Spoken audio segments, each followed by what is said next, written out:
Welcome to another episode of the Harder to Breathe podcast. I'm your host, Ryan Dusick. I was the founding drummer of Maroon 5, but I'm now a licensed therapist, author, and mental health advocate. With us on this episode is musical artist and mental health advocate X ARI. And with me, as always, is my co-host, Duck Maylard. How you doing, Duck? I'm crushed. I'm hurt. I'm offended.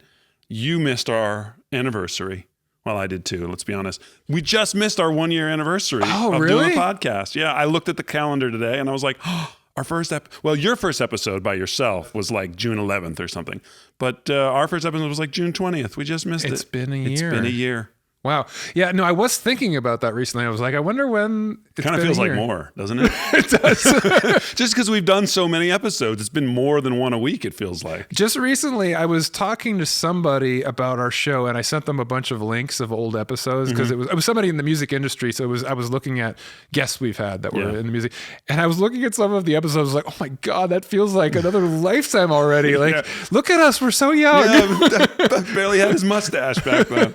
Yeah. It's amazing how things evolve, and when you have something to document the changes in your life, just the subtle things, even like, how you're doing your facial hair. So it just kind of like evolves slowly over a year, but then also just the way that we talk and the way that it was recorded and little things. Hopefully it's improving. I think it is. I think it is. Let us know in the comments, but I think it is. Yeah. So happy anniversary. Happy anniversary, man. It's been a big year, and I'm proud of the things that we've done over the last year. Yeah. We have this episode today with X ARI, who's somebody that I met about more than a year and a half ago, I think, at a mental health event, Hollywood in Mind. I think it was their summit last year. That's the gift that keeps on giving, that Hollywood in Mind summit. We've met a lot of guests on there. Yeah. Ari was introduced to me as a queer artist, musical artist, and mental health advocate. I didn't know her whole background until after that. And it was interesting because I met her in one context, and you meet someone in one context and then you hear more of their story and it's like,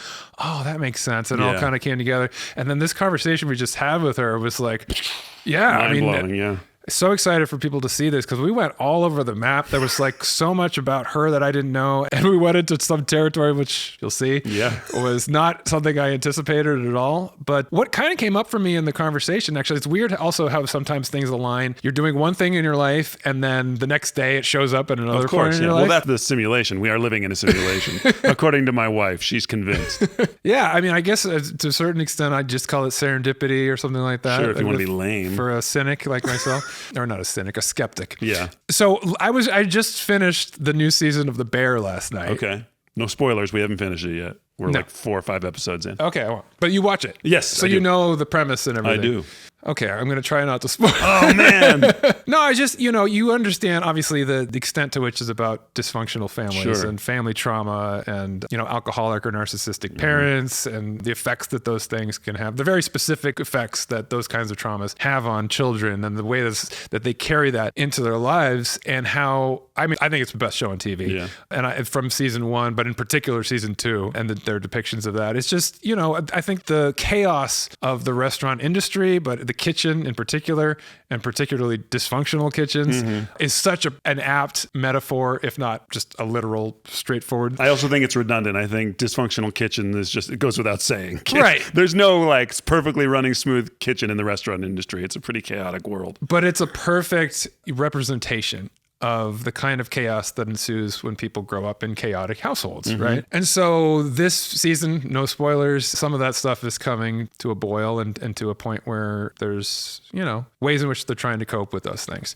And there was a point in this conversation with Ari that I was like, I kind of want to bring up the episode in The Bear because it was like, we're talking about parents or things that you've experienced in your life growing up that were really difficult in your family. And the reality is more often than not, those people are not going to change, right? You have to think about how you're going to cope with those things, how you're going to find acceptance in your heart, how you're going to move on. And that to me is the thing about The Bear that I appreciate most, is that it's sort of an exercise in how do I cope with the past and not let it affect the present. But then the challenge is, we also want to see these people heal. Yeah. Right? And is that possible? Is it realistic or is it unrealistic to expect that people that have been problematic for 60, 70 years are going to heal themselves. So I've been curious to see how that plays out in the show. And just hearing Ari talking about her backstory, and we'll get into it in the conversation, it came up in my mind. And I decided not to bring it up. Well, I appreciate it because I don't want the spoiler, but it isn't, because it's funny, we were talking about the show last night, my wife and I, and how the thing that made the show so amazing to see was that accurate depiction of that trauma and how it plays out in the relationships with cousin and all that. And this season, and last season too as well, there was a lot of solitude. A lot of it set up this world where we see how these people interact, and now all these people are off trying to deal with their own in their own way. And some people go back into themselves. Some people, have a touchstone with family or a loved one. And it's so interesting to see how people do try to work through their own shit, and some people are successful and some people aren't. And I think it's, like you say, it's such a realistic depiction of that a lot of times people don't ask for help. People don't go to community. They recede and they go inside themselves, and usually not for the better. Well, I remember watching it and I was reluctant to get into it. I think because I had misconceptions of what the show was. I had seen a lot of those. It was about bears. Right. Wildlife. No, I'd heard that it was about, a kitchen and a restaurant and Yes Chef and all that stuff. Right. And I had seen a lot of Gordon Ramsay shows and Top Chef and right. And I was like, I don't need to see another dramatization of this. I know that world. And the first episode of the first season, it was really intense and chaotic, and the way that it was shot, and just, I was like, I don't even know if I can handle this because it's too intense and it's just upsetting to my nervous system, but I'm going to give it a shot. And by the very end of the first episode, I was like, I get it. This is bigger than just it's this not about the kitchen. food. Yeah. Yes, it's about the chaos in this person's life, the way that it's manifesting. I was like, I know we're going to get more of the backstory of this, and it's going to be really relevant. And of course, by season 2, you get that one episode that is a flashback to Christmas at their house. Mm-hmm. And I thought that episode, it was the first hour-long episode, or maybe an hour plus, was one of the best representations of a dysfunctional family on film I've ever seen. Fishes, right? The episode Fishes. Fishes, yeah. It was so realistic and so uncomfortable. You know what I mean? Just from start. Not for me, baby. That was the Maillard family Christmas every year. That was like coming home. Really? No, it wasn't that bad. But was it triggering? Yes. Although it's interesting because, and I'm going to get into a whole nother conversation. It's the alcoholism that is so prevalent. In my life, I had a very unique experience with my father's alcoholism, that he was never drunk the way I perceived drunk. He was never staggering. He was never slurring his words. He was just an angry drunk. Yeah. So when he got drunk, he got very intense and very eloquent, could speak very clearly and say, your mother did this and she's a and I'd be like, whoa. But he's not drunk, because I thought drunk was the staggering guy. Sure. And so it took years before I realized, he was drunk. All those times that he was angry, he was drunk. Yeah. So it is a different dynamic in terms of somebody no spoilers, horrible things due to drunkenness, things like that. So, but it definitely triggered a little bit in terms of, there's that old family dysfunction again. So I'm glad you didn't have that experience growing up. I'm glad you had the nice. I didn't, but this is stuff I came to learn about it when I was in rehab, because thankfully, yes, my family was not like that. But a lot of the people that I was in rehab with told stories like that about how alcoholism ran in their families, and had an alcoholic parent. And then even larger than that, just personalities, narcissistic personalities. Because alcoholism, even if you're not a narcissist, when you're in that disease, you become narcissistic in terms of everything's about how I feel all the time. And if you're making me feel bad, then you're the problem. It's not me. You have a problem with my drinking. I don't have a drinking problem. Right. Just the very nature of it is you're not willing to deal with your own stuff, so everyone else becomes the problem. And for some people, when they get sober, that goes away because they're not that way at their core. It's just their disease. For some people, it doesn't go away, and then there's a bigger issue going on. But with the people that I was in rehab with, you hear these stories and you understand the trauma of that. It's a very specific kind of trauma, and thank God for organizations like Adult Children of Alcoholics and CODA that deal with not just the addiction itself, but with the effects that these, and Al-Anon, of course. I went to Al-Anon with my mom as a kid, and I remember it being a very warm, welcoming place. I felt all these people are going through it too. Yeah, they start Sugar is encouraging him to go to Al-Anon early on, and I don't know if it was season 1 or season 2, and so that's part of the storyline. He had that great monologue at an Al-Anon meeting. Yeah. What's also great about The Bear to me is that it keeps surprising you, because you expect it to just be this chaotic thing, and then you get to see more of the backstory, but then like immediately after that episode is this serene, beautiful, slowly paced, calm episode where you see the juxtaposition of what a well-run kitchen looks like. Yeah. Oh, that's where Richie went. Forks. Yeah, Richie. And that was like even better. I was like, right after Fishes, I was like, there's such an amazing thing they did in that episode where you come in and the first thing you see is, I don't remember if it was the first thing you see, but at the start of the episode, you see every second counts. And from what you know of the show, you're expecting like, this is going to be intense. This is going to be like crunch time. Every second counts. And then you go through and you see how smooth it can be when it's well run and how everyone's communicating really well. And that it's just like attention to detail and like mindfulness. Yeah. And you get to the end of the episode and it zooms in again on every second counts. In the course of that episode, Richie kind of discovers something about himself that he didn't realize before. And it means something entirely different when you read that line, every second counts. It means something about life. Yeah. I mean, that kind of stuff, that kind of storytelling in a half hour or an hour long TV drama and shot so cinematically, I just think that's as good as TV gets. And this season's all about time. Christopher Storer, the creator and director of a lot of the episodes, constantly shooting clocks, ticking time, ticking down. So there's definitely a bigger overriding message of each season and each episode that I think they do such a great job of. Life is short. Yeah. Life is short. So check out this episode. That was ham-fisted, but I do have a challenge. So many of you who are watching today are probably going to be fans of X ARI. So welcome. I'd like to issue a challenge to you and to our viewers and our listeners. Let's get this episode to 100 likes. I'm going to make it a challenge because we're trying to really get that engagement going. It really helps us. It helps the show. So if you're new here, and like I said, you're checking this episode out because you're a fan of X ARI, you're in for a great treat because this is a fantastic episode and we know why you're a fan of hers. But even if you're a follower of ours or you're finding this for the first time, please like and subscribe to the show. Find us on Instagram, on YouTube, on TikTok, on all the streaming platforms where you listen to podcasts. Leave us a comment. Drop us an email at hardertobreathepodcast@gmail.com. We will respond. We're very quick to respond. We'll send you an email at 2 a.m. because that's when I'm up. And he'll send you an email at 6 a.m. That's when he's up. So please, let's get this episode to 100 likes and we'll keep rocking and rolling into the next year of our show. Way to work it. There it is. Thank you. All right. Without any further ado, here's our conversation with X ARI right here on the Harder to Breathe podcast.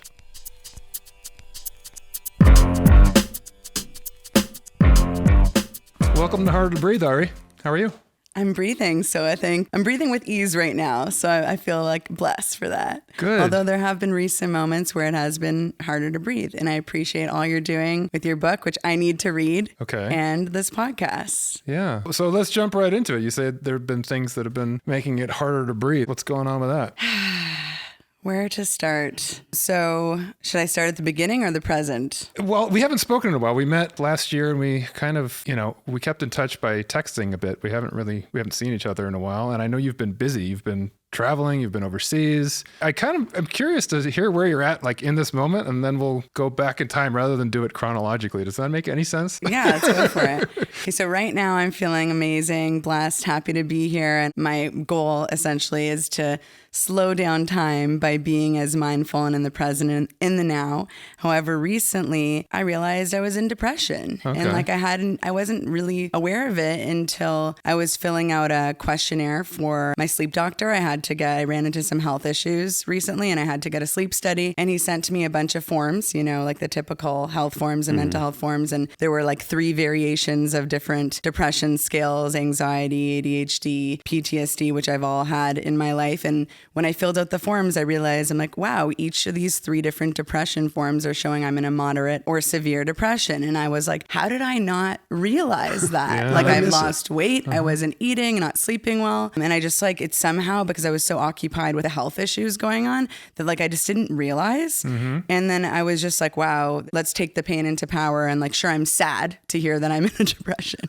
That's more sad. I'm depressed that I'm depressed. I'm depressed that I'm depressed. But then I quickly was like, wait, this means now I can use all of the tools, get back to therapy, everything I've honed through finding healing through my creativity and music, through self-care techniques, and amplify. So I created a 4-day at-home retreat, and with thanks to the help of ChatGPT, and I put in all my interests and self-care abilities, and I was like, create me a 4-day retreat to get out of this. And then I kind of massaged it and made it my own. And then I was super disciplined, put my phone on Do Not Disturb, did like everything I had to do. And I'm not saying it's like 4 days to get out of a depression, but using those 4 days like really helped me. And like also tuning into like Kabbalah, which is like a spiritual practice that I'm deeply getting into, and like kind of really diving into my mindset and finding like in every challenge, it's actually a gifted opportunity to heal and grow at a deeper level and to find a lesson that maybe hasn't been consciously integrated yet. So I've been seeing as like, wow, this is actually the world giving me a chance to like uplift my frequency, and I'm going to take this and like make this my opportunity rather than see it as a negative. Yeah.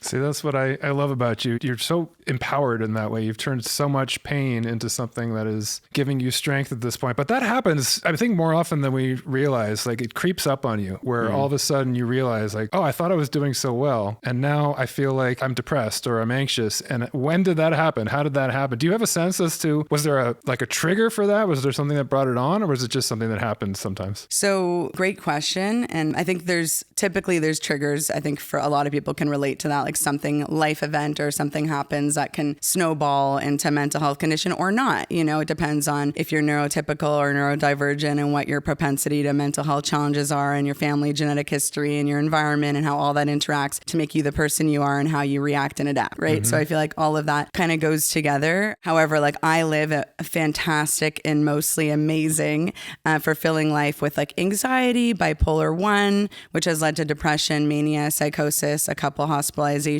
I've been diagnosed. My first diagnosis was ADHD and PTSD coming out in my sleep. And like, I thought I had like completely surpassed PTSD. And then I noticed doing the sleep questionnaire that actually there are some elements that are still in my life that I want to work on even more. And then as a child, I went through like at a young age anorexia and also like OCD tendencies. So with that whole cocktail, and it's almost like, why is there so much? And really I went through a traumatic childhood, and I went through a lot of challenges at a young age and a lot of instability that made me super hyper vigilant. Mm-hmm. And I'm just a very sensitive soul. And I think I internalized a lot of that trauma and needed to do a lot of work. So I've been in therapy for 14 years, and like bless Music Cares, they gave me my second grant. So now I have 10 sessions with my favorite therapist, which they gave me in 2023 and they gave me again. So bless you. Yeah. Thank you, Music Cares, for like helping me get back into therapy again. And I think your question was like, what triggered it? Yeah. Recently, I had a bad reaction to like medication for bipolar disorder. It just started like working against me. And I've read apparently like some people who have bipolar disorder and take medication, they need to change it every few years. So I think it just like something in my body was like, nope, I don't want you anymore. And it started creating heart problems. So then my doctors weren't sure if I was having a cardiac, like an issue with my heart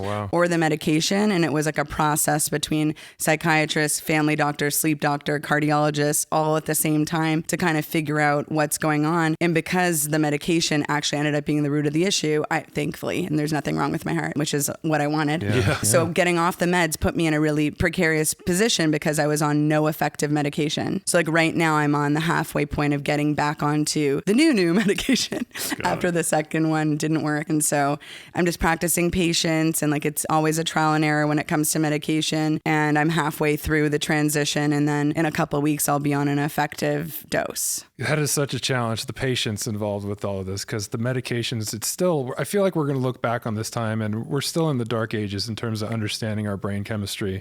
And everyone is unique, and everyone has a different set of needs and reasons why they might be challenged in the way they are. And so finding the right medication, and then you find the right one, and sometimes it stops working or you start having side effects. And it's like, to be working on your mental health and navigating that whole world can be such a challenge, because you're already challenged, and now you have this thing that it's like you think you might have a legitimate medical issue going on, and then it's just a side effect, and you have to figure that out. So yeah, patience is the word. That's really a challenge. So you mentioned your childhood, you mentioned, this whole history. So I think it's probably a good time to back up a little bit. How much of your childhood are you comfortable talking about at this point? Or is that something that I'm totally comfortable talking about it. I did make a decision some time ago to not like put blame or guilt on anybody involved. So I just leave out kind of names and members of the family, just out of respect, because I'm actually so grateful. My family is like this beautiful blended, like new age style family. And despite all the challenges we've gone through, through, we've really found our way to like gel together and heal and grow as a unit. And like a lot of people don't have that luxury of like family forgiving and healing and apologizing to each other and like embracing our imperfections, because a lot of what my family went through would have typically torn everybody apart. And although it took several years to get to the point of like, we're doing a family vacation in Italy with like my stepmom, my mom, my dad, my sister, my younger sister, myself, and my wife. And like, I only dated men, and my parents and they all accept that I chose a woman, and like all the different kind of uniqueness in our family, and like the fact that we have that. So I try not to like throw anyone under the bus, but also like, I think it's really important to be honest and share like what happens, essentially, because when people feel like alone and isolated in that situation, you know, it just helps to know that you're not alone if you two had like similar challenges. Yeah. Mm-hmm. Well, it's a credit too to your family. It's like, it's one thing for you to do the work, but it's another thing for an entire group to be like, hey, we're all changing. We're all willing to accept, you know, the metamorphosis that we all go through. It's pretty awesome that you have that. Thank you. Yeah, I think like some family members, especially the children, have done like a lot of efforts towards breaking ancestral trauma by doing the therapy, taking meds if necessary. And we're learning from our family, from the grandparents did to the parents, and the parents did to us, and how us not to repeat. And I feel like me and my siblings have taken on that goal of like healing. However, like we don't expect our parents to like accelerate that way. It's more of a radical acceptance and appreciating what they give, and, you know, accepting their limitations. Like we're all human. At some age, you realize your parents are people. Right. You know, and they've done their best, you know, with whatever they went through. I love hearing those stories, though, where you kind of break the cycle, because it's so challenging. You hear so often in therapy clients that dealt with a traumatic childhood. It's like exactly what you just described. You just have to accept, like, my parents never going to change. This is the way that it was. I have to just try to pick up the pieces and move on. But when you hear these stories, like people that end up thriving, that really struggled at some point. And sometimes you do hear stories of even parents like getting into rehab or finding therapy themselves because the child did something amazing in their life and they finally came around and were able to work on themselves. I don't want to set that as an expectation for people that are in therapy. It should be. That'd be awesome for everybody. Yeah, but it does happen. I mean, I think more and more as we're talking about these things, and as the younger generations are becoming more self-aware and working on themselves in these ways, it's like it's only a matter of time before this is the accepted culture. Is like you work on yourself. You don't just stay fucked up the rest of your life. Like you find solutions and you break those cycles, right? It's so powerful and well said. I think it's a mindset thing. It's really just going from like, this is happening to me to this is happening for me. And now that I'm an adult, or now that I'm a teen, or whatever it is, I have my own autonomy to decide my healing journey, and I can blame or whatever. Like at the end of the day, it's up to me to do the work. And on one hand, it's like the mindset could be, oh, it's all on me. That's stressful. Or it could be, wow, it's all on me. That's incredible. Like I believe in myself and I know I could do anything I set my mind to. So it's just like staying on that like optimistic worldview. And although there's a lot of opportunities to go into fear and lack and doubt, and that's allowed, but going, okay, I'm feeling fear, lack, and doubt right now. Why? Okay, I feel that. What can I turn it into to be in a place of love, light, higher frequency, and opportunity? So it's not like saying eradicating the harder, challenging feelings, like feel it, but allow ourselves to find and bounce out of that. Some days it's harder than others and easier than others, but like we need to get there in order to like heal and up level and grow. Well, it's like you said before, you know, when you realized that you were in a depression, you saw that as an opportunity to take advantage of the skills you've learned, the tools in your toolbox, you know, all right, I'm going to give myself this 4-day refresh that I need. You saw it as an opportunity, and it's empowering, you know what I mean? To not see it as, oh, there's this horrible thing that I have to overcome. It's here's a chance to put to the test all the skills that I've learned. Definitely, for sure. And I think between like, I studied psychology mostly because I was in music and I was in bands since I was 11 years old, and we were touring Canada. We had some radio success in Canada. We got signed to CAA. We were like getting some great management opportunities and a distribution with Universal, and like all this exciting stuff was happening. And then we broke up, and I realized how toxic the industry was at that time. And I wasn't mentally prepared for it as I am now, you know, and I was like, I got this tattoo when I was 15 years old, like on tour, which is like insane, you know, like 15, I was like drinking, smoking weed. I was like in the throes of depression. Like I was not functioning as like an adolescent. And I realized like I had some self-awareness that I was like, hey, you know what, maybe I should just just like put this on pause. And I just did musical theater and focused on singing at home. And I would sing Great Gig in the Sky every day after school to cope with my parents' divorce. And like it helped me break into my mixed tone. And I would write lyrics whenever I was depressed and like use creativity. And I did, like I said, musical theater. And then I went to school for psychology. So what I'm getting at is like all the years of all like the training. So handling the depression, it's like I've done the like exercising for the marathon. Right. Like I went to psychology because I was like, hey, music's always there. Let's study something else I'm interested in and find out why me and my family are so crazy.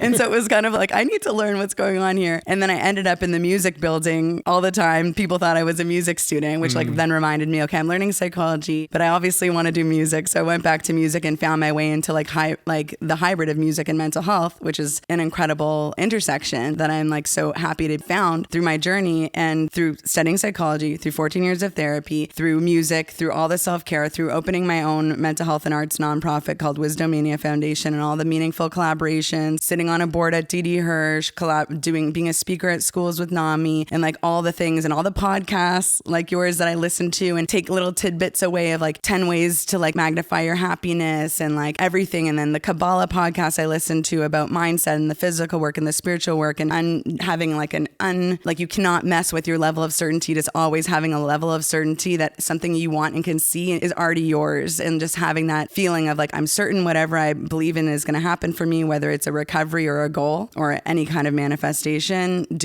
working smarter rather than harder, what spiritual work is needed to heal, to up level to the frequency, to be a magnet, and also praying. And I don't mean praying like I'm not like a religious person. I'm very spiritual, but like just putting out into the world, whether we believe in universe, God, or just whatever it is, or maybe it's just speaking to our inner voice and just like saying out loud, what do I need to do right now to break my limiting beliefs? What do I need right now to cross out my conflicting desires, to open the vessel to manifest what I want? And how can I maintain my level of certainty and eradicate any doubt that creeps in whenever it does and replace it with a true belief in myself and being capable of anything? And I realize all of that takes a mindset and a drive. And I've just been blessed with this, like, I am relentless. I will do whatever it takes to succeed at anything I put my mind to, even when it comes to like pursuing a relationship. Like I'm driven to like make sure I'm up leveling and my partner and I are like being the best for each other and that we challenge each other and that we show up and that we have patience for each other.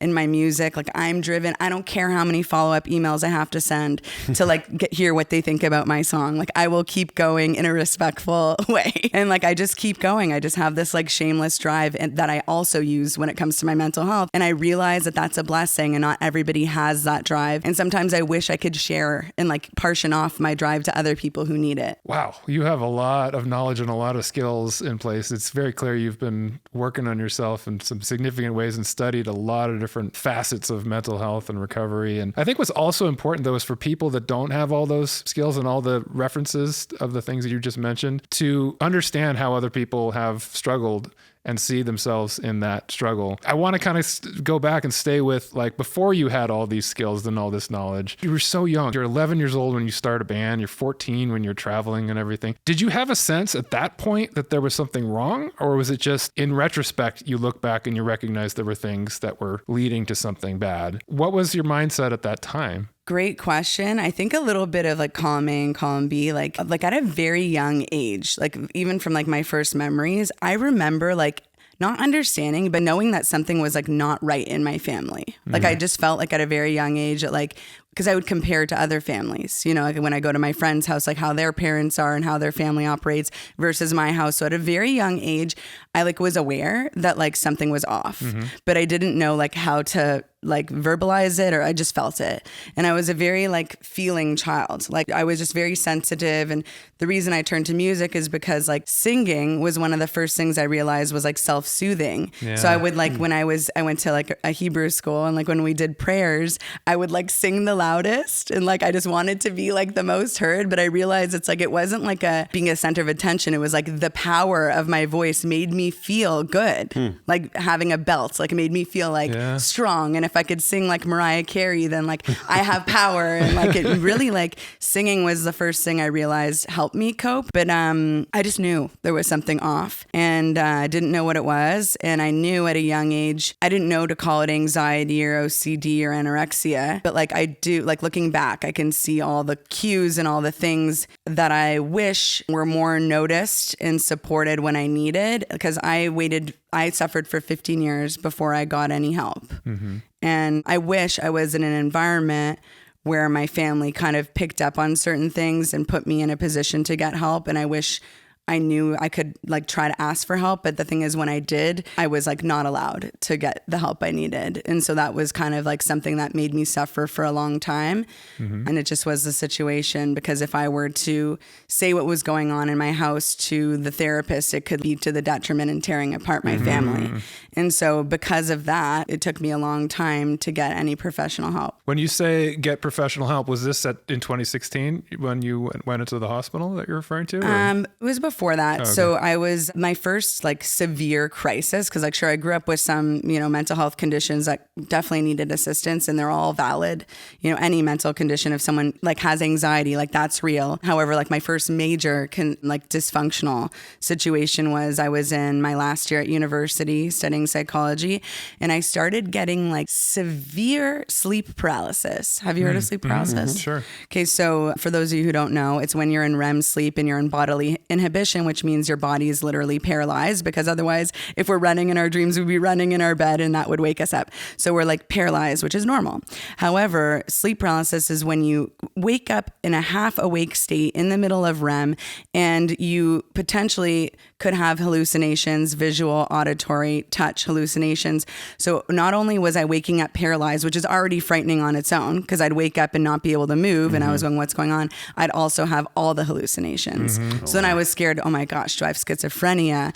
What's going on here? And it was so bad that sometimes multiple times, 5 to 10 times in a night, I would have these episodes. So then I was not sleeping. And then I, went to my doctor and said, like, I'm having this problem. So we signed up for a sleep study, and I just wasn't as proactive then. So I kept, like, canceling and rescheduling. I wasn't at where I am now, where I prioritize my health and mental health first. So I kind of, like, would be like, oh, it's a little better now, I don't need it, And I pushed things off, and it got really bad. And then my doctor put me on sleeping pills so I could sleep, which I got, like, I understand. It's like sleeping, the not sleeping is better, right? Yeah. But then that, like, depressed my central nervous system. So then I went to her and I said, hey, now I feel really depressed, and then instead of saying, like, let's remove the sleeping pills or whatever, it was, here's an SSRI, serotonin reuptake inhibitor, right? And so I was like, okay, great, whatever I need to do to get out of this. So then for those of you who may be learning this the first time, unfortunately, SSRIs can trigger mania in people who have bipolar disorder. And if I could go back, I would have gone to a psychiatrist rather than my family doctor and had a proper assessment to get a diagnosis to see what medication would be better for me. And so we didn't know that I have bipolar 1 disorder. So then that medication triggered a manic episode. And then here I am filing for disability from university. I had to, like, basically take time off, and it was like a several month recovery because I went from mania to psychosis, and, like, my family didn't know what to do. The doctors didn't know what to do. So I was, like, continuing to take SSRIs, even though they were, like, doing damage. And eventually, bless my university, when I filed disability, one of the community, like, service workers there was like, I have a great psychiatrist, I want to help you. And so she introduced me to my first psychiatrist, who became my therapist, Dr. Wiener, and which I always thought his name was hilarious, but bless him. We both tried not to. Yeah, Dr. Wiener. Of course, Dr. Wiener. Let's take the appointment seriously. Weiner. Yeah, Dr. Weiner. Anyways, great, knowledgeable man, and, like, he really taught me a lot. And so when I did the sleep study, they were like, you need a sleep psychiatrist. And I was like, okay.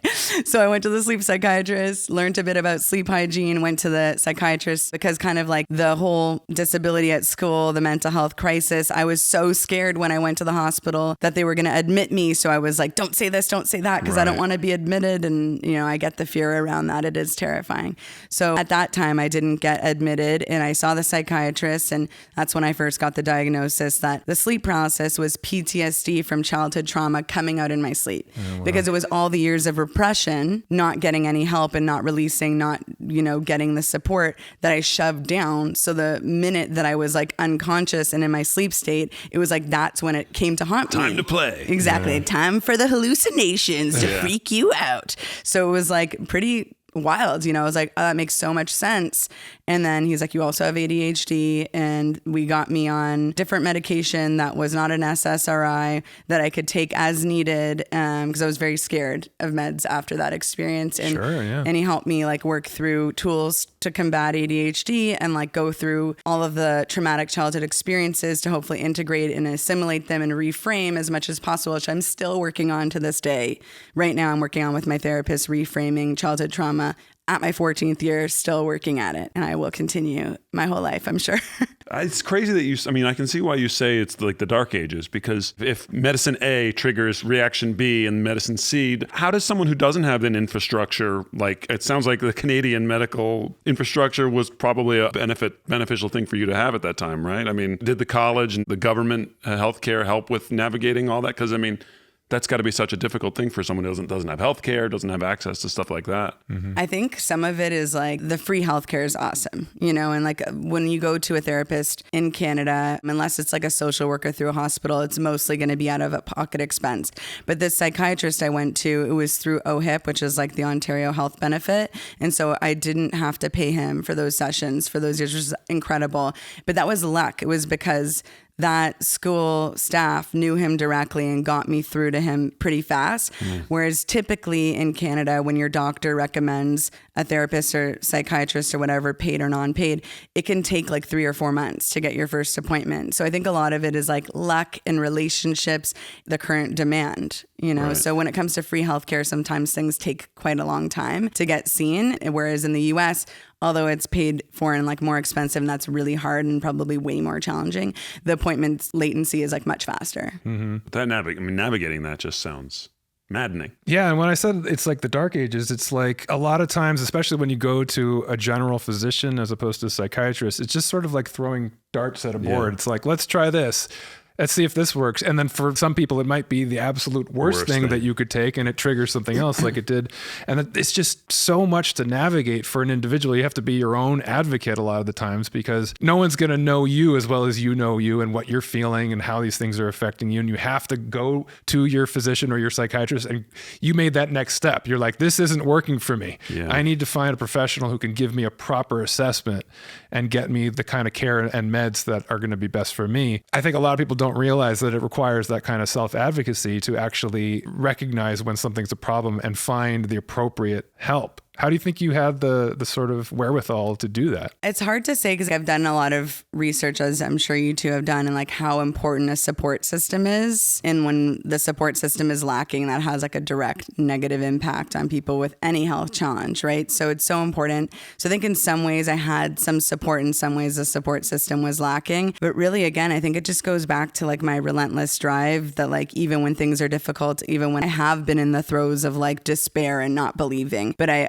somehow just like was born with this gift of like, and I just think it's natural to me that like I will do what it takes. I just like, I want to make an impact. Like I know I have so much light, and like that I can really create positive change in this world by being an example and being a support and like being in a sharing mindset and like helping others and being a collaborator and a connector. And at the end of the day, like on my deathbed, I want to look back and go like, wow, my light like helped the collective light, that like I was a positive influence, and through the challenges I went through, that like I became a beacon for some people, whether it's like being recognized or not, just knowing that feeling that like I was a positive contribution and made my challenges into positivity. And I just think like, it's also at some point when you're suffering so much, it's like, what can you do other than try your best to get out of it? You know, it took me a long time to get where I am now. And like, I think just that like knowing that we're all limitless and like we could do anything we set our mind to, and just strongly believing that and taking the steps and just like appreciating ourselves and being like, in gratitude for ourselves and what's around us, and just like cheering ourselves on. Like we have the capacity to be our own biggest cheerleader. Sure, it helps when you have people around you cheering you on, but at the end of the day, like we need to be our biggest advocate. We need to be our biggest cheerleader. It's so hard to do though, especially when you're in a low point, to be like, I deserve this, or I'm doing well. I got to see the forest for the trees. It's so hard to do. You were telling your story. It reminded me of things I haven't thought about in a while in terms of my own experience when I was at my lowest point. And I don't know if I've told you a lot of my story. These are actually parts that I left out of the book just because it started to become something where it just was getting too dark. It was like too long a section of the book where I was talking about one story after another of like just really feeling totally beat down by my mental health and the inability to find answers or ways to solve it. You were talking about sleep paralysis. I remembered I had that experience too. For me, it was, I think, alcohol induced because I was on like a bender binge sort of cycle where I'd drink a lot and then I'd stop for a while and my anxiety would just be like through the roof in those periods when I would not drink. And then I was also doing the same thing with benzos for a while where I would take it to kind of like wean myself off of alcohol and then try to wean myself off of that. And then I'd be like kind of withdrawing from that. So I would have a lot of nights where I would go to sleep anxious and like, how am I going to get to sleep? But I was exhausted because I was barely sleeping in general. So I would get to sleep, but it wouldn't be fully asleep. It would be like kind of just under. And then I'd have these nightmares where like somebody was in the room or there was something happening and I was with my partner. I felt like I had to protect her and I couldn't move. And I was like trying so hard to get my body to move and like somebody's here and they're going to kill me or her or whatever.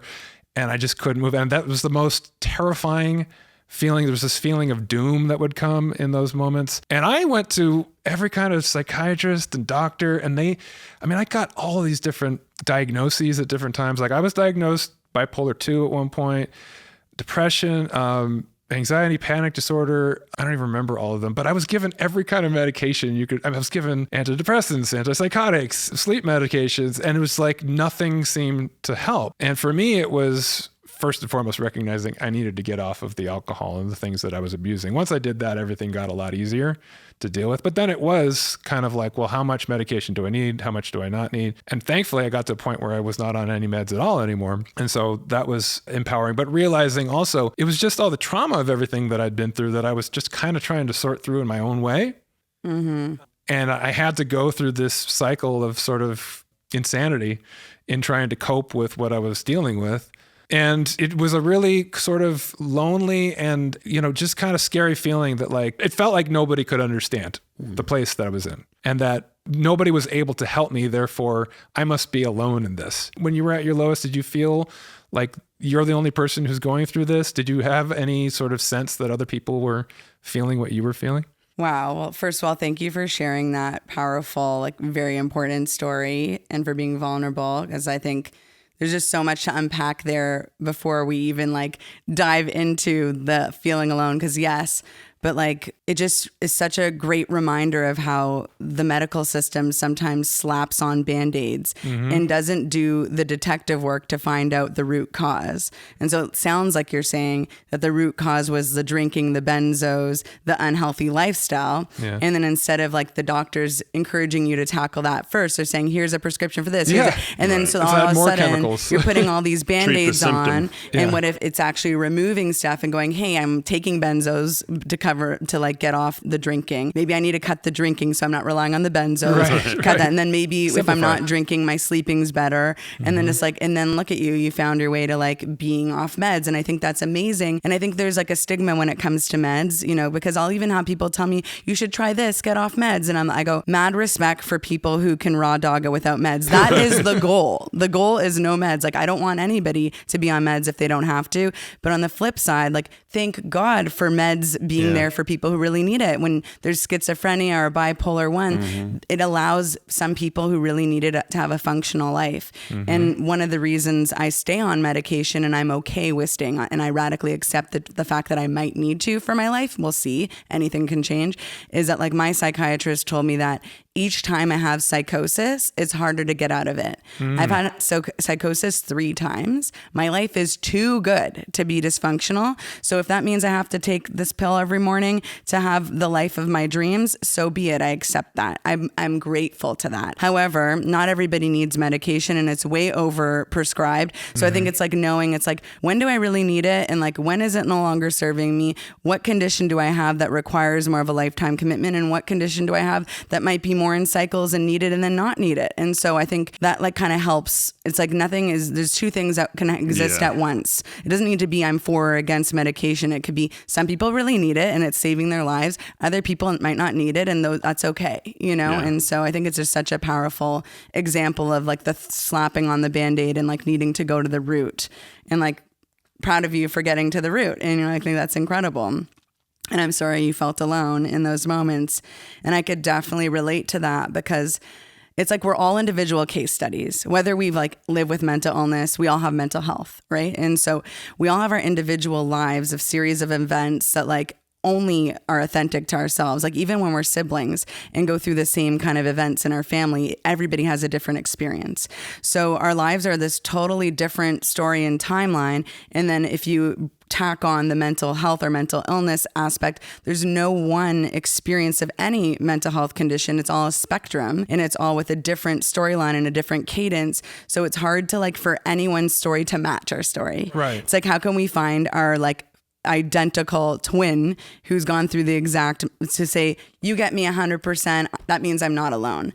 I think it's like adapting into a perspective that anybody who's gone through a mental health challenge, severe one, will have a capacity for compassion and understanding, and like allowing that for me to be enough that like if they've gone through any mental health challenge, they just automatically get that pain, you know, and like that helps me feel less alone. And tying into like being a messenger of like letting people know they're not alone. I'm sure that's one of the reasons why you two are doing this podcast, is to let people know they're not alone. Exactly. And like that's the underneath why and intention, is to educate, to help people heal, help them feel less alone, because we know what it feels like to feel alone, right? And so when I first was hospitalized in 2016 and I came out, I was like defeated. I was like crushed. I thought like life is over. May as well curl up in a ball and die, because no one's going to love me. No one's going to want to work with me.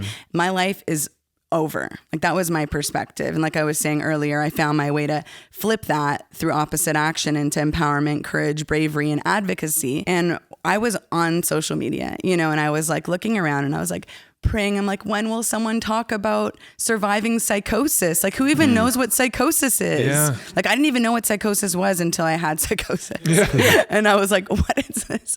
And like, I was diagnosed in 2016 with bipolar 1 disorder in hospital. I went in with mania, and the hospital was so frightening that I spiraled and developed psychosis in hospital. Wow. I didn't go there with psychosis. So it like just escalated because the environment was a hellhole, and terrified me and just made me worse in the hospital. So when I experienced psychosis, I thought like that, like who even knows what this is, you know? And I was just like needing so badly to see someone say, hey, I had psychosis. I have a great life. Yeah. Like I survived psychosis, and like I have a relationship. I have great community. I have meaning. I have a car. I have a job. I have opportunities. People love working with me. I'm reliable, like whatever, you know. I wanted to like see someone give me hope that like there's a pathway out of like going through that. And I didn't see that. And so I was like, I'm going to be that, because I know if I need that, someone else needs that. And that's when I started my Pain into Power campaign and decided to write about my mental health challenges in my music, and have like on my website, I have a whole list of mental health resources and self-care tools, everything I ever possibly tried or heard of, hyperlinked with information and hotlines. And I like took all my energy that like I could have used to stay in depression and darkness, and I channeled it into like, how can I help myself and others? I'm healing and helping simultaneously, because I wasn't even in a good place yet. I was just like, I'm going to heal publicly and I'm going to hopefully help at the same time. I just went for it. And it really like gave me so much meaning and healing. And like, I'll never stop being an advocate for mental health. Although like, that's just one facet of who I am as an artist. It's not the only thing I have to say. I love writing about love and empowerment and kookiness and other stories and joy and party times, you know, so I'm definitely not a one-dimensional person. It's not all about mental health. However, healing and writing about mental health and sharing has helped me feel less alone and help me feel like I have a role to play in creating a space for people to feel less alone. And that if I see something that I need, I can choose to be that. That is so amazing and powerful. And I was going to say that before you brought it up, that the fact that you're talking about psychosis specifically, there's a lot to talk about there, because I think that when we talk about mental health and artists talk about mental health, a lot of times we're just kind of skirting the issue. We talk about anxiety, we talk about depression, sometimes trauma we get into, like, but we don't get very specific. When you're talking about bipolar or schizophrenia, we're talking about psychosis. And I mean, that is such a stigmatized diagnosis. And I think that when people in their minds hear psychotic or psychosis, they imagine somebody who's locked away in a hospital for the rest of their life. They're not functional. They're not going to be able to have a normal life. And to hear stories of people, which are they're more common than people recognize, that have these episodes and are able to find answers and are able to find ways through it. I think first off, just as the expert in the room and, with the education, the degree, I think these are words that get mixed up, and it's really important to understand the difference, because sometimes people get stigmatized and you're just associating it with something that it's not. A lot of people use the word psychotic when they're referring to psychopathic. Yes. You know what I mean? Like a psychotic killer. It's like psychosis is not that. Psychosis is just a disconnect from reality when you're having things like hallucinations or paranoid delusions, things that are not really occurring in reality in this moment, but you're perceiving them. They have nothing to do with intention. It has nothing to do with you being a bad person or being a dangerous person. Quite the contrary. People with psychosis, oftentimes, they're not a danger to anyone, mostly just to themselves. That is a totally different thing than psychopathic, which is we could talk about it at a different time. We're going to have a psychopathic killer on in the future as a guest. It's going to be really... Right in time for October 31st. Exactly. But psychosis we associate with diagnoses on the schizophrenia spectrum most commonly. But bipolar 1 mania, you can have psychotic features, which is what it sounds like you had, which is when you're in a manic episode. And I'm not telling you, I'm telling our audience. Of course, yes. Please. Is when you have in a manic episode for a certain amount of time. And the same way that if you were up on speed, crystal meth, or cocaine for 3 days, you might start seeing things and you might start having paranoid delusions. When you're up for 3 days in a manic episode, you might start having some psychotic features. So that's a normal thing that can happen in the course of that disorder. And it doesn't necessarily mean that you're crazy or that there's anything, anything bad about you. It's just that you're having an episode and you're going to come out of that at a certain point. However, a lot of people don't recognize that going into a hospital, as you said, can be a traumatic experience in and of itself. And people sometimes go in and get worse.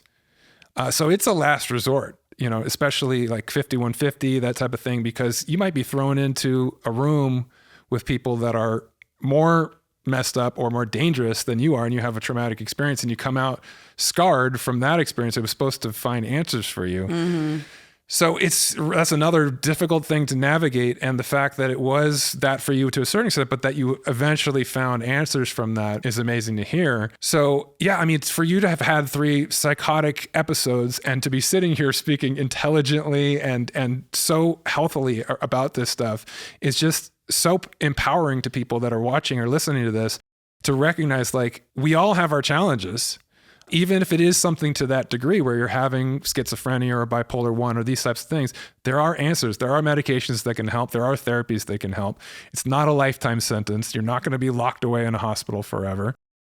I mean, I imagine that must have been really scary at that point when you're sitting there in an institution. It's scary and traumatizing. You didn't know that you'd end up where you're at now. Where were you at in that moment? Like, what were you imagining your life was going to be? I'm just like, my mind is blown because in such a succinct way, you say so much to unpack and so many like important points. So I will get to your question of like, what was it like then? Because of course, I'm not a fortune teller yet. Maybe it's coming. But I do think I have a little psychic ability. So I couldn't predict how it would be after that. And I will get into that. But great distinction between psychopath and psychotic. An interesting example, I saw someone post on social media, like this girl who was being kooky or whatever. And he wrote like something like, she's so psychotic. And I sent him a private message and I was like, I think you mean like she's a psychopath, because like psychotic means she's having psychosis and he was like, wow, thank you for telling me. And he edited his caption.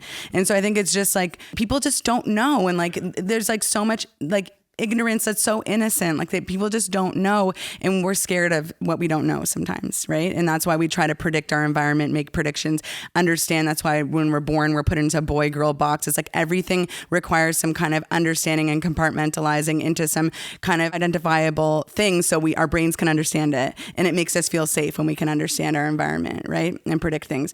So like you said, psychosis is a symptom. It's not a mental health diagnosis. It's a symptom of bipolar 1 1 or schizophrenia, not always bipolar 1, and can also be induced by drugs.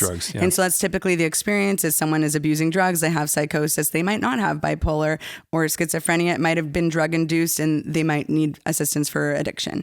And then there's someone like me who's an example of someone who has bipolar 1, and I'm just one of the winners who happens to also have psychotic symptoms sometimes. Yay, first place, bipolar 1. And then there's a bipolar 2 who's a little underneath me. I'm just kidding. Who like they don't underachiever over here. I'd totally be bipolar 1. Guys, yeah. Like if you're gonna be any bipolar, be number 1. You know. Anyways, a competitive mindset. And so, but the number 2 typically do not ever have. Right. And then schizophrenia with the ones with the positive symptoms, like you would know best. As you've got all your certifications. I'm not an expert on. I'm just an expert in my own lived experience. Yeah. And schizophrenia, people can experience psychotic episodes as well. And that's so just that education. And like, that's one of the things when I came out, I was like, people need to know about this because I was so scared that I went through it and scared of what my life would look like. And now here I am. And in one way, I want to be like, I'm a miracle. But also at the same time, is it a miracle or did I just work my ass off to get to this place? And so it's some mixture of like miracle and, being blessed. And also it's taking intentional action to manifest the life of my dreams and having like a hard plan and an openness and a determination. And that combines spiritual, physical, all that work coming together to bring me here today. It's not an accident that I am a high functioning person. It took a lot of effort. And I don't say that to discourage. I say that to encourage that like we all have the capacity to make the plan to do what it takes to get here.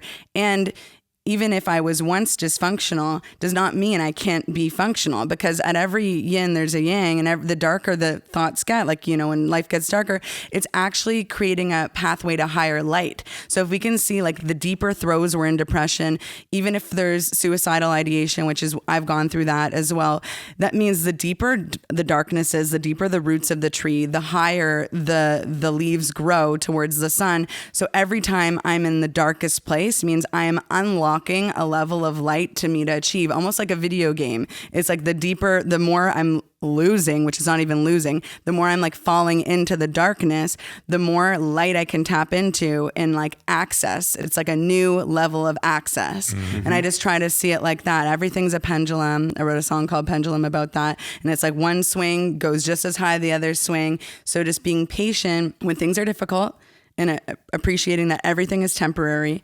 And then when things are going well, it's going and being in gratitude and recognizing to stay in the moment and not fear for that it could get worse again, appreciating being in gratitude, being joyous in those times and recognizing that also that is temporary. And so to enjoy that, and I did not know. When I was in the hospital, it was one of the scariest things I've ever lived through. One of my roommates was like telling me she's going to kill me in my sleep. Another one living beside me was like casting voodoo spells on me.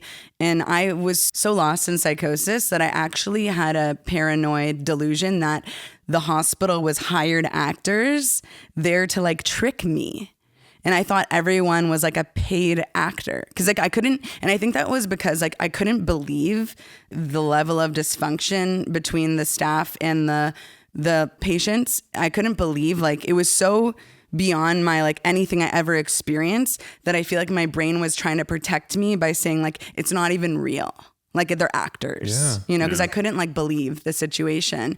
And I like, was lost in delusions, paranoia, couldn't even watch TV because everything, and it's so weird. It's so like narcissistic in a way, like everything was about me. Like everything I perceived was directly an attack or like a persecution against me in no sense of logic. But, and it was interesting I know the doctors looked at me with a look because even though I was in psychosis, I understood that I was in psychosis. Like I was an aware psychosis person. I was like, yes, I am in psychosis. However, I still believe everything that I believe in. No, so it was this weird, like double, like I was aware. And even though I was aware, I still was in psychosis. It's like, even though awareness couldn't eradicate it, so I never knew I'd be where I am now. And I think that's also a great lesson of just like life is full of surprises, and when we put our best foot forward and do the work and show up with consistency and find the pain into power and just keep showing up. Like miracles and so many beautiful things can happen. I'm married now. You know, I have like an abundant amount of musical opportunities. At some point I clicked in my head where I was like, if someone reads that I've had psychosis and that prevents them from working with me, that means we're not aligned, and I accept that. And getting to a point of like, whatever is in my orbit is meant for me, and whatever is not meant for me. And although it can be easy to teeter-totter and go, oh, I have FOMO, I want this. It's like what I vision is coming to me, and I'm absolutely certain what's meant for me won't miss me, and that the right people align who are at the same frequency, and those are the people I want to be around anyways. You mentioned, you know, being aligned with frequencies and finding somebody that maybe you weren't looking for. You mentioned that you're married now and had never dated women before, right? I mean, is that an example of you being just open to the universe, being like, hey, this is the person for you, even if you never had considered it before? Yeah. So it's such a wild story. Again, like an example of like the twists and turns of life, because I literally was like the most boy crazy person ever. Like Samesies. You just love the guys, love the guys. Yeah. So I always loved guys, but I also always thought like girls were pretty, but I just didn't like think of it as like an option. Yeah. And like when I look back, like there were so many signs. My second kiss was a girl, you know, and like, but I thought it's practice for the boys, which I just recently wrote a song called Practice about practicing for the boys. And it's, and there were all these gay clues. It's like gay Blues Clues or whatever, like, you know, but like, I just like didn't notice them. And I was never in the closet, or like not like consciously. Right. And then, do you know Reiki? Mm-hmm. Okay. So I got trained in Reiki, and it was in 2020, and, you know, we all went through different shifts and metamorphosis and COVID, hopefully mostly for the positive.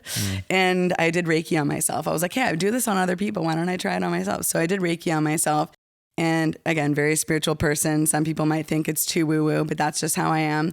I like got this download from my spirit guides that was, you're not ready to go to receive true love until you go through a certain experience. And I was like, what experience? And then it was like, quiet, you know, I was like, okay, I guess it's going to have to unlock, you know, what it is. And then I was like, just different conversations I was having. And then like I was cooking breakfast, and all of a sudden there was this, like, what the message meant was dating women. And I was like, what? Like, I was literally so taken off guard. Breakfast here. I was like, what do you mean, spirit guides?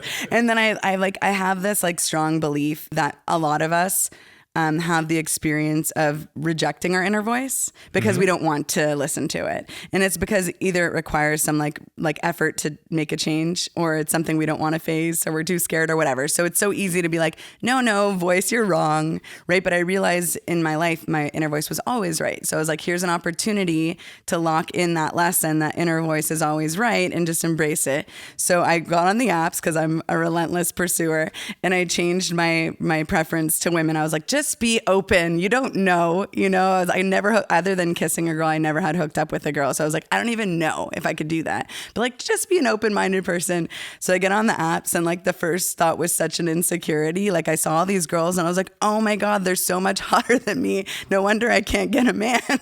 I was like, this is my competition. Like my photos need to be leveling up right now. And so then I just started like messaging with girls, being open-minded, saying like, this is where I'm at. Like, I've been looking for my life partner. I thought it was a man. I'm realizing maybe it's a woman. And like, I'm not looking for casual dating. I'm looking to see if my life partner is a woman. So I was like weeding out all the like just hookups, whatever. And like made it clear that like life partner search, completely like no experience.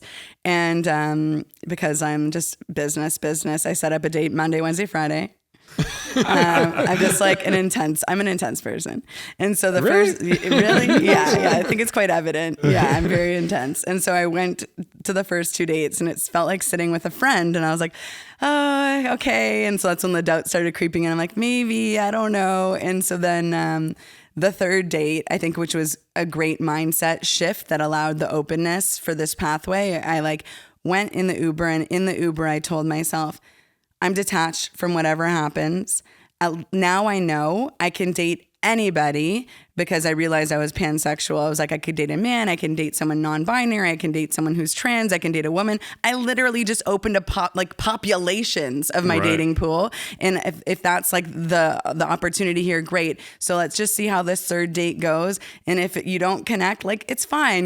Now you can date anybody and go with the flow. So I took like all the pressure off, which I think like paved like the energy for like the right tone for the date, which I think is so key with like the energy we show up in a room. Not just in a date. Everywhere. And everywhere. And which is so easily overlooked, like realizing like our energy we carry with us like sets the tone for everything. Sure. And so I showed up to this date, and then this like gorgeous lady walks up, and her name was Anya. And I looked at her as she walked up, and I was like, damn, she's hot. And I was like, wait, damn, she's hot. And then like we sat down, we had a pretty average conversation. I didn't feel like sparks were flying, but like I knew I was like attracted, and like it was piquing my curiosity.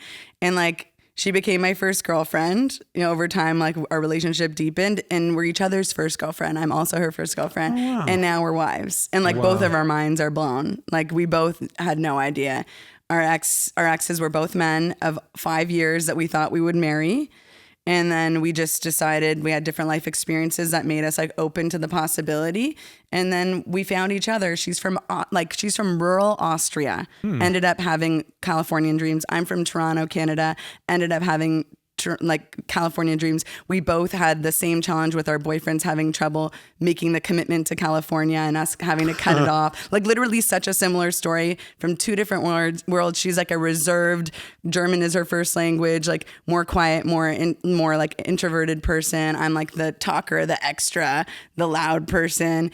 And like, I always thought I was going to go for like the Jewish like doctor or comedian, like funny guy who like took up all the space and made everyone laugh. And I ended up with like the complete opposite. And it just goes to show that sometimes what we think we want isn't actually what we need. And that like compliments are such a beautiful thing. Although we don't have like the male female complement, we have the personality complement, and just like that openness can take you places you never expect, like incredible places. And so it's encouraged me to stay open. And also whenever I tell friends or family, they're like, no, duh, we always knew you're gay. I was like, what? I literally could have told me. I was like, what? No, people did. Yeah. People really? Did tell me. And I said, no. Like I literally believed it. One of my close friends who's a psychic medium, half alien. Again, I know that sounds cuckoo, but it's true. She is a half alien. She's a medium. She's like got a huge following. She's helped me do so much healing. She's like tapped into source and information. She can like download answers. It's like incredible, her gifts, whether you believe in it or not. And, I trust her. She told me years before, like when she was giving me a reading, that I'm gay. And I was like, no. And then I'd go out with her and her wife for Pride, and they'd be like, you're gay. And I'm like, no, I'm not. Leave me alone. And then when I finally told them about Anya, they're like, why didn't you listen? Your psychic friend told you you're gay. And my sisters were like, we've been waiting for you to come out. I was like, what? So it's interesting how like people notice certain things about you, and you could just not be, I guess, ready for that. And I didn't feel like I was hiding anything. So it was a becoming out rather than a, coming out. It's like you say, when you're ready, when your body is ready to read the vibrations of whatever the universe. Yeah. And that's when it happens. There's no rush. I feel like it is really authentic to who I am, because like I love people and I love everybody. And I feel like I always had this like idea in my head. I'm like, I wish it was more liberal and open-minded. And then I realized I'm like, oh, it could be. And then I was like, wow, like everyone's beautiful. Like, what does it matter? Like bodies, So obviously that must have been a big part of your journey of self-discovery, of knowing yourself fully, accepting this part of yourself and opening yourself up to where it takes you.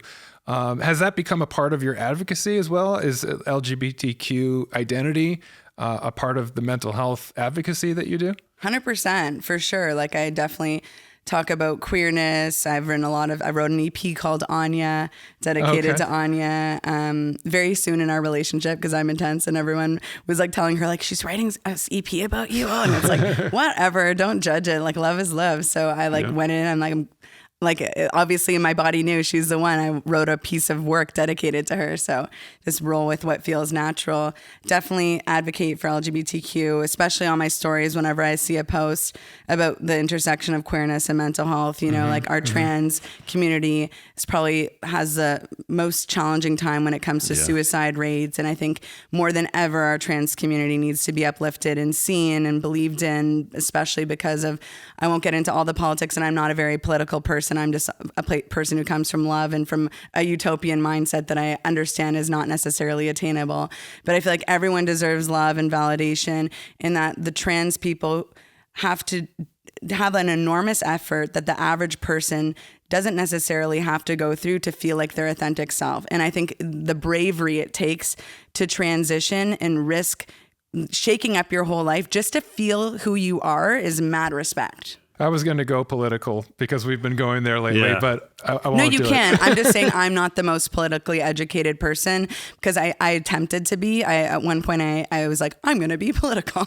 And I went on the New York Daily, and every day I'm like, I'm going to listen because I want to have conversations and be smart. And so I tried. And then every time I listened, I was like, oh, I'm sad. And then exactly. And then I was just like, I'm sad every day. Relate to and that. I was like, you know what?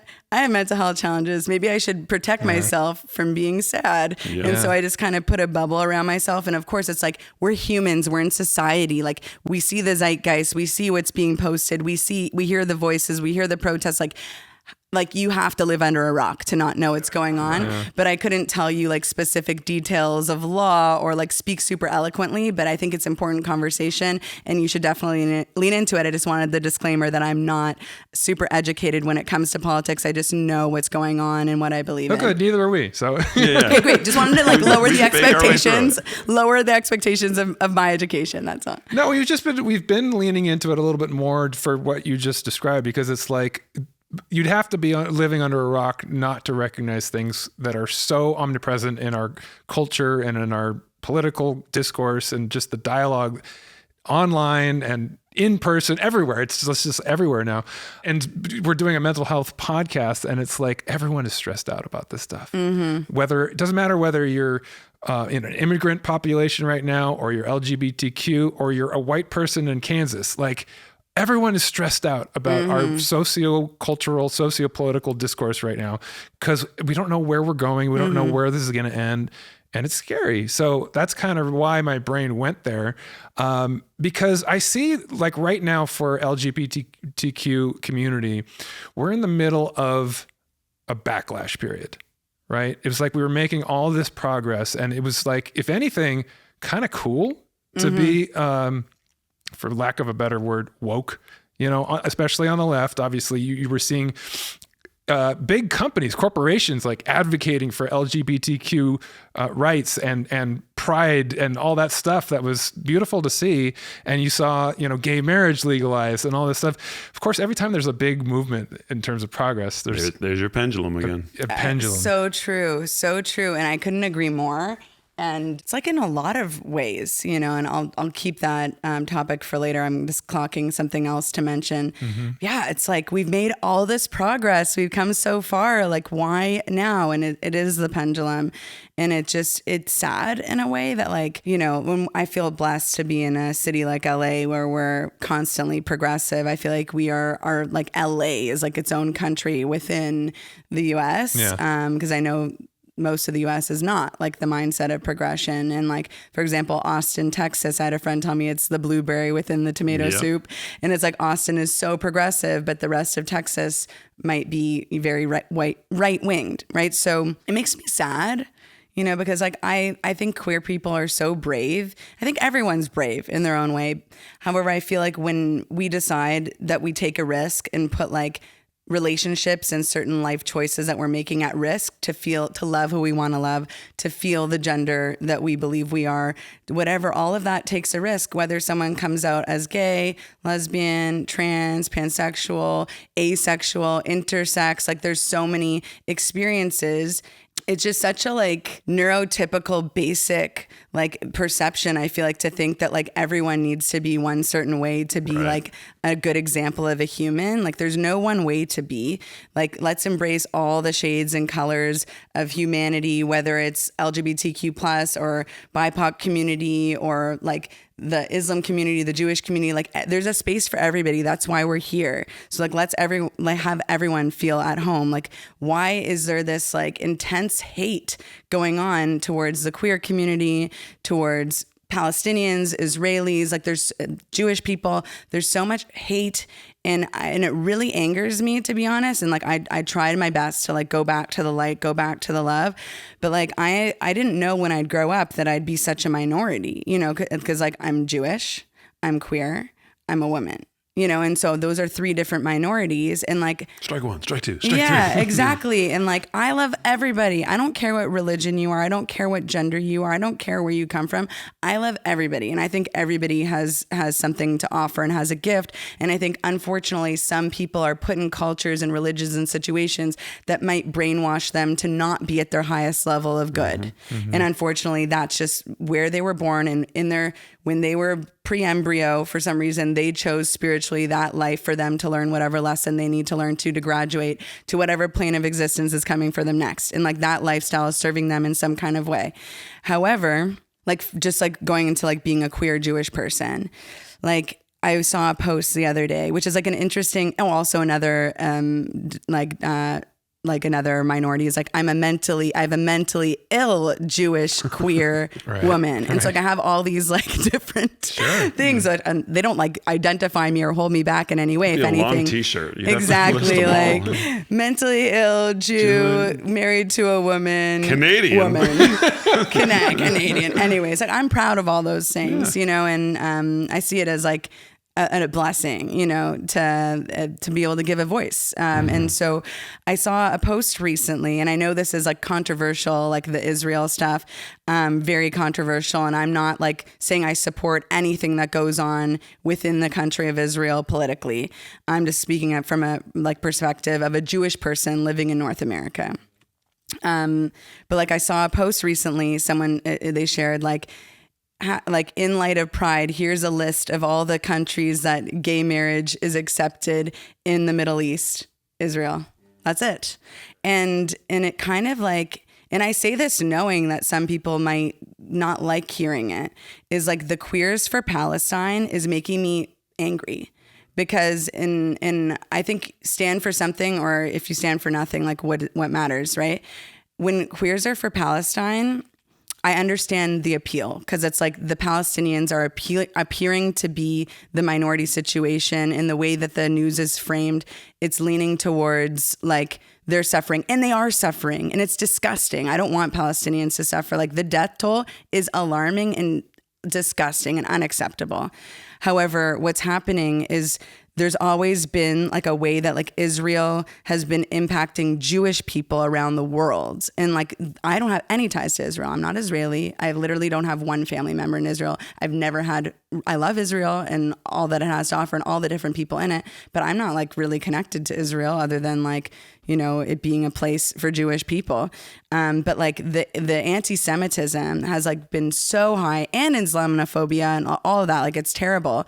And like the experiences I'm seeing for like my Jewish friends and community, and how much racism and anti-Semitism they're experiencing is so frightening and scary, because like my family survived the Holocaust. And like, I think the Holocaust caused the ancestral trauma that gave me mental illness. To see like this anti-Semitism, like what are we in the 1930s with the LGBTQ plus? Are we in the 1930s? Like, why are huge artists given a platform on Glastonbury to sing death to the IDF and have everyone scream it and chant with them? What you're making is every Jewish person in that crowd is feeling unsafe. Those people just, like, they have people, they know people who survived the Nova Festival. Like, why would you at a festival where the ultimate underneath intention is the goal is love and unity, spread hate? You can have, like, say, love Palestine.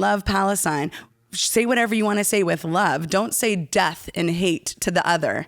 Spread love for whatever you love, but death and hate has no place.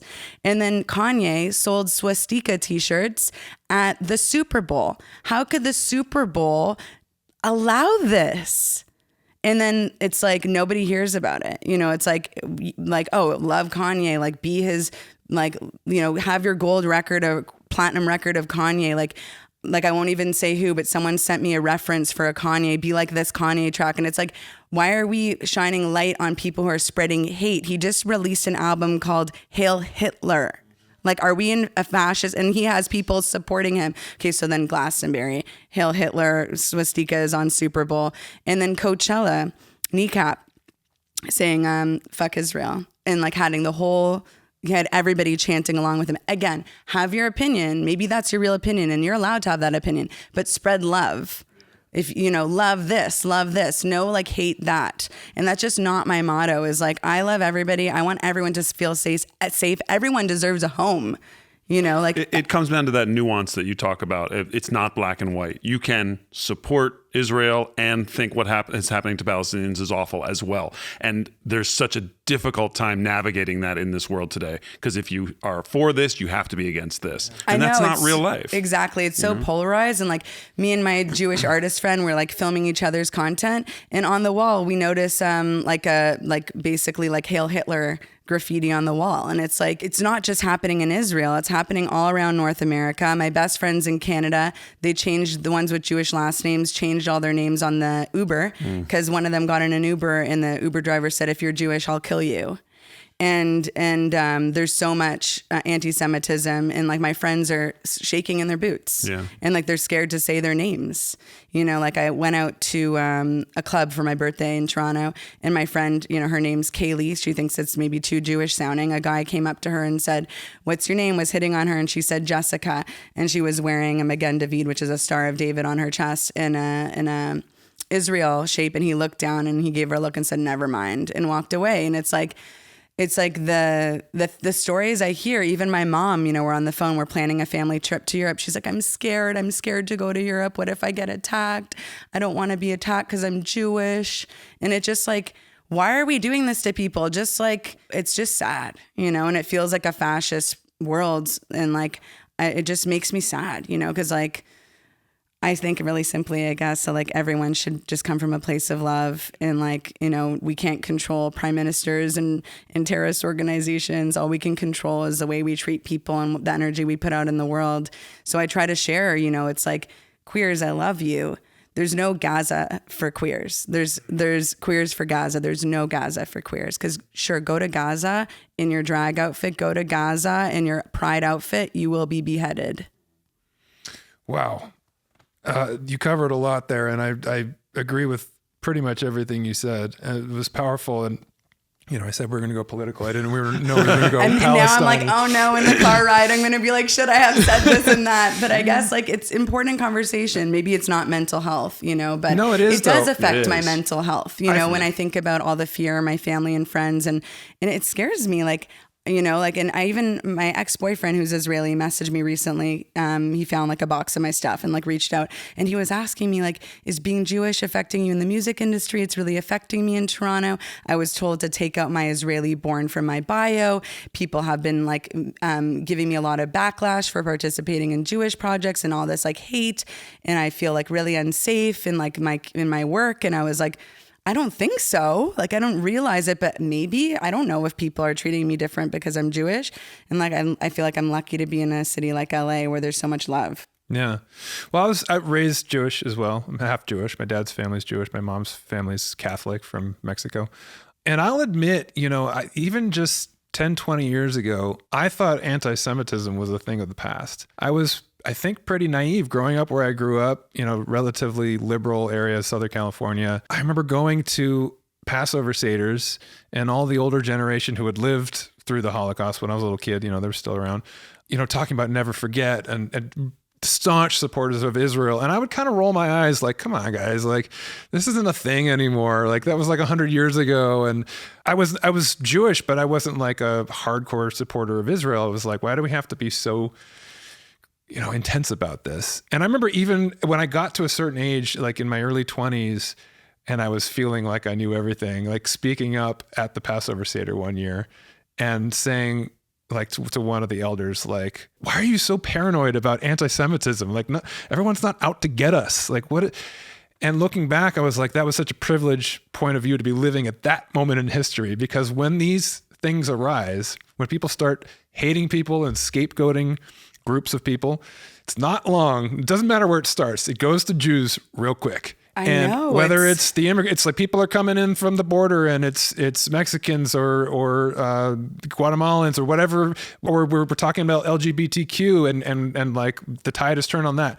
Sooner or later, things start going towards this age-old, weird story that people made up, that the Jews run the world and this conspiracy theory. That's why when I hear that, all this stuff about, the liberal elite and, the woke agenda and all, it's code for word. Jews telling you how to live your life and controlling you, whatever. It's like, this stuff isn't new. It's been every generation going back centuries have had this story. And so to see it come to the level that it is, and what's so upsetting is that it's on the left. You see liberal people, progressive people, whatever you want to call it, that are pro-Palestine. And I'm not taking a stance in that, because I'm the same. As a Jewish person, I am obviously against anti-Semitism, but I don't necessarily support the government of Israel and everything they're doing. That's not my agenda.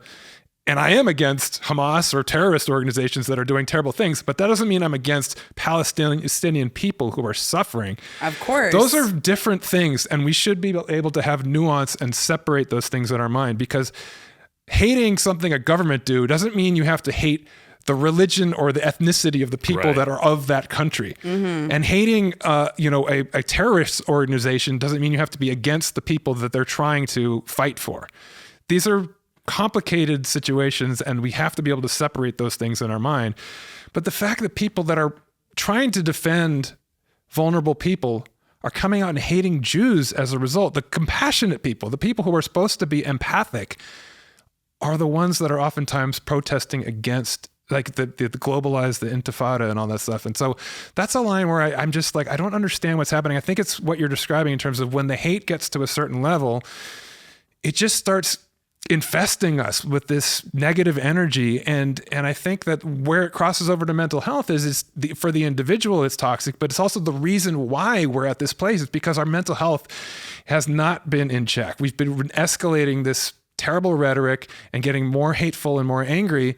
And we're all struggling with this. So I try to have compassion for the people that are angry. It's like, how did they get to this place? As a therapist, as a mental health professional, I have to think of it in terms of like, maybe these aren't bad people. Maybe they're just caught up and they're in a bad place. Mm-hmm. That's the way I have to think of it productively. Mm-hmm. Like, how did you get to this place where you're now hating someone, as you said, instead of loving the person that you're espousing to love? Because you don't have to do both of those things. You can just choose love. Mm-hmm. Is that what you were saying? So eloquent, the way you speak about all of it. Like, yes, I agree with everything you're saying. It's like separating the religion from the government. And like, they're two different things, being an Israeli, being Jewish, even like blaming an Israeli. Like, they're not the one who's like making the choices in the government. But yes, that separation is so necessary. And I agree. Like, I do not like condone any violence. Like, I am the least violent. Any violence is unacceptable, like no matter what. And you can, be against a terrorist group and against what a government is doing and want love for everybody. And you can spread a message by loving and supporting the cause rather than spreading hate and negativity to the opponent, quote unquote, because like, what is even an opponent? Like, we all should be a team, so I couldn't agree more, like exactly with what you're saying. Like, and when we go to these festivals and these big platforms like the Super Bowl and all these places, it's like such a big opportunity to spread love and light.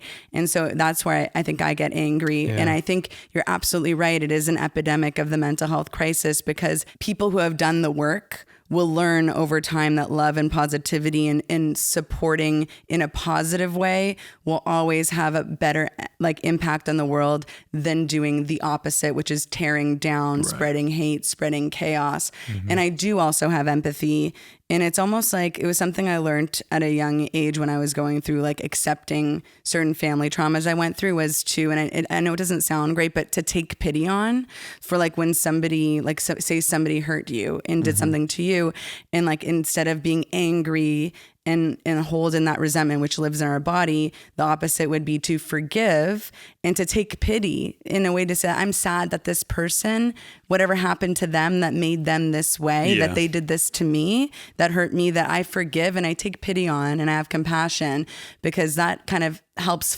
flip and reframe and then remove the burden of hate and anger from ourselves, which is essentially causing more detriment to our mind, body, soul. Be proactive rather than reactive. Exactly. That's actually the biggest takeaway with mental health. Be proactive. Don't wait to have a crisis. Just like take care of yourself now. That's one of my catchphranes. Say, sorry, I stole it from you. I'm listening. I'm learning. There you go. Yeah. I've converted one person. So let's bring it back to the positive and about you and your music. Tell us about, before we wrap up, like what you're working on, what you've been doing in your musical career and how that's going. I am releasing my 11th X ARI EP this year, so that's exciting, and super stoked about the songs I've been making for that project. I've been just kind of sprinkling out singles, and just because like I feel like the definition of insanity, which it's just the dictionary, is doing the same thing over and over and expecting different results. So I decided to expand my horizons and learn to DJ and start an electronic project called Chase 13, spelt with a money sign with a S, Chase 13. Of course. On the DSPs, but Chase with an S on social media. And it's been like incredible. Diving into the electronic space has like really had doors swinging open. And I feel like I'm at this new horizon where like the spiritual work, the physical work, the certainty, all the things I've been working on are like really like manifesting really beautiful aligned collaborations into my orbit. I've been invited a lot recently to write for Eurovision in Europe. So I've been spending a lot of time in Europe attending song camps. I wrote I can't talk too much about it, but I wrote like this mind-blowing song for Greece. And then I just have this certainty it's going to get into the finals. And it's so special, and it's my family story, and I think it's just going to make waves. So I'm really looking forward to submitting it and being on the Eurovision 2026 stage. Wow. And I also wrote for some other European artists for their entries. I'm writing for my friend to enter Ireland. And so that's been fun, like dabbling in the European market. I also have been accidentally writing K-pop, and people are telling me like because I was listening to some of your music, and I'm seeing all of these K-pop songs come up featuring you, and I was like, how are you connected with that? Yeah, so that's like so just a bit about what I've done with X ARI. So like a lot of TV placements. So last week I got on MTV the Double, like it's called Double Life. I'm assuming, I haven't watched it. I got to watch it. I think it means they're living two lives and get caught. So I have a song that's actually called Broke, Single, and Mentally Ill that I put out in 2020 when I was in that place, no longer single. You know, I'm not broke and still have mental. So I crossed out the BS. Is One what out I of like three to say. So it's like me and the producer were like, we've been waiting for this scene, like because we knew like one day there'd be such a specific scene for this song. So 5 years later, we get the placement, and like my last EP was like a sync directed EP, like intended for sync with BMG. And so I do a lot of like TV video game stuff. And what you heard, the K-pop stuff, is like for a video game called Arknights. And so I play like the vocal, the voicing vocally for a character named W on their video game. So whenever W has a moment, they hit me up and they're like, X ARI, we need your writing or vocal. Nice. W is having a feature. So that's been fun over the years. They've won some awards with that show, and it's been cool to be part of that project. And so like my Chase 13 project, I think it's like actually just the effects of ADHD, because by the time we get in an hour, I'm like, new section. And then when we finish the song and we play it, people are like, you're writing K-pop. And I was like, am I? And so I just like, and I feel like just like going, it's like almost like you're gay. And I'm like, am I? And so it's like, okay, well, I guess naturally I'm writing K-pop. Why not lean into it? And recently I've been getting mentorship with Kate Labrelle from Warner Music, Warner Chappell, president of Facet House, which is Justin Tranter's label.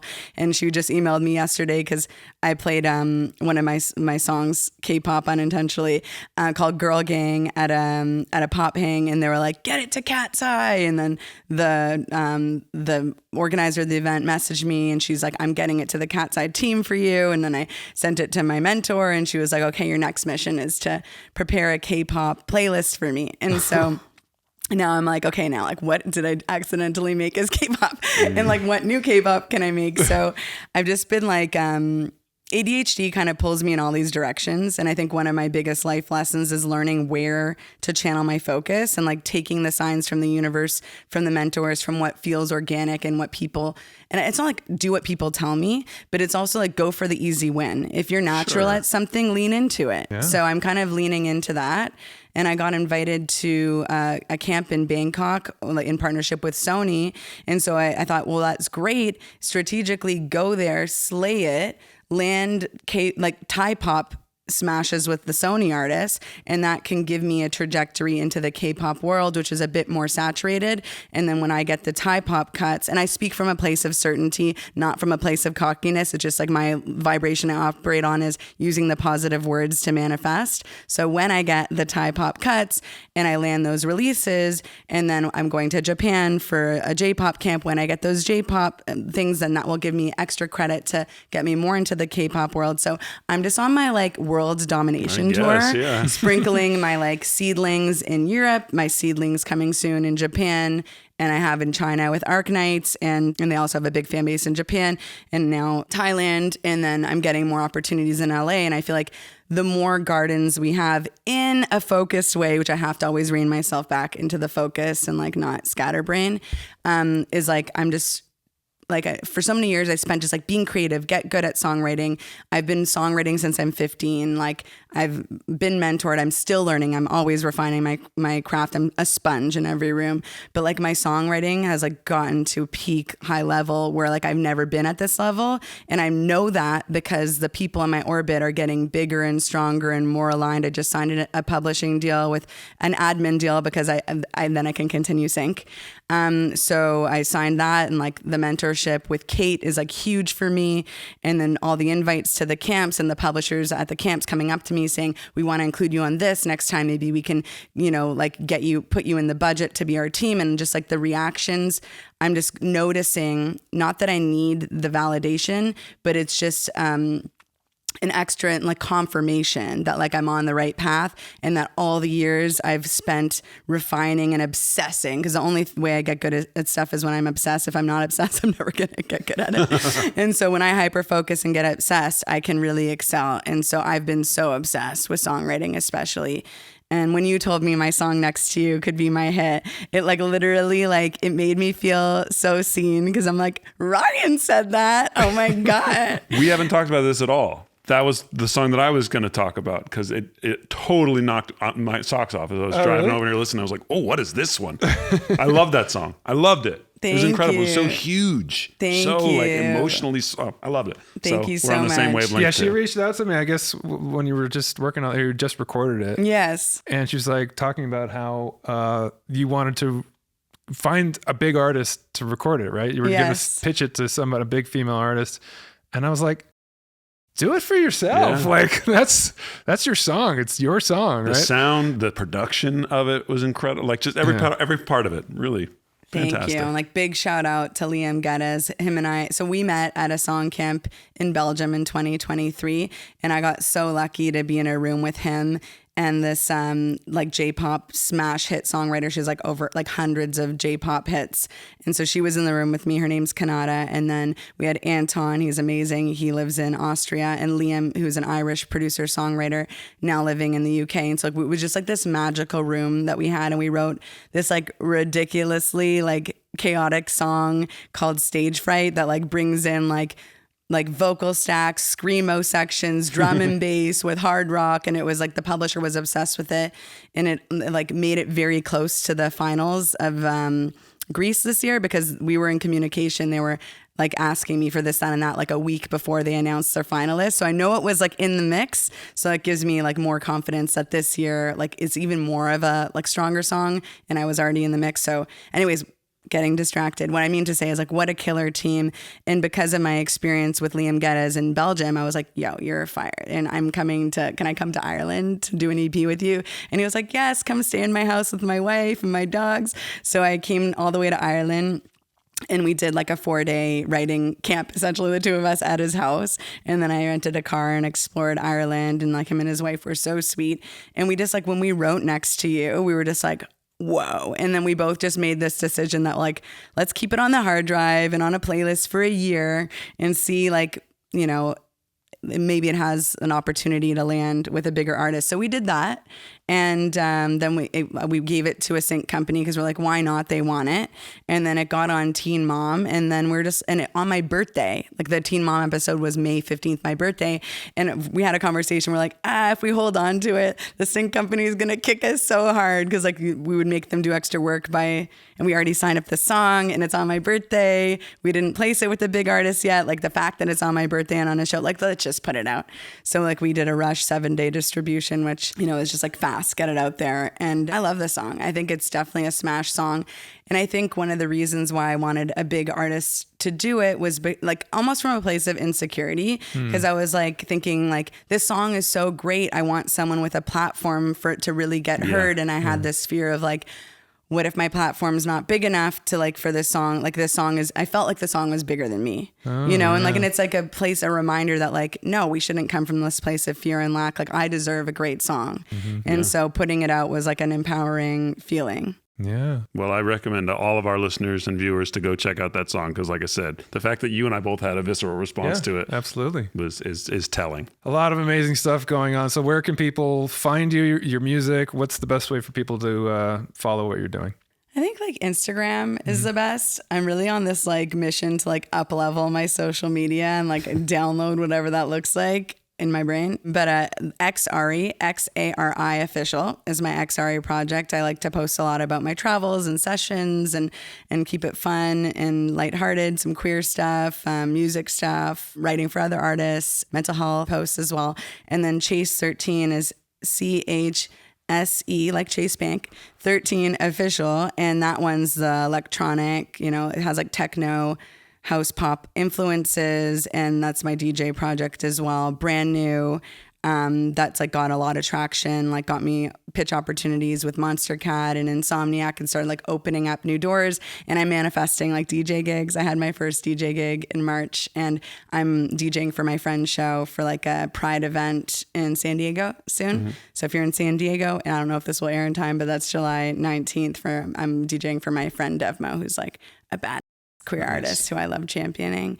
So X ARI official, Chase 13 official, and also like DM me if you want to chat ever about like, again, I'm not a mental health professional, but if you ever want to chat or like shoot me a message, I check my DMs. Or if you're an aspiring writer and you want to share a song and like for me to listen, I'm always down to listen. That's so cool. And thank you so much for having me. Thank you so much, Ari. This has been a fascinating conversation, and I really applaud you for not just talking about these things, but just the openness with which you're talking about it. It's really enlightening and I think empowering for people that can see themselves in you and your journey. But like you say, we're all unique. And just to have a light like you, a voice like yours out there advocating for all these different types of people is really, really great. So thank you so much for coming on our show and doing this. Thank you for having me and for like this platform you're creating to hopefully make it easier for people to breathe. Be a beacon. Yes. X ARI has been our guest on this episode of the Harder to Breathe podcast. Tune in every Tuesday for new episodes. We'll see you next week right here on the Harder to Breathe podcast.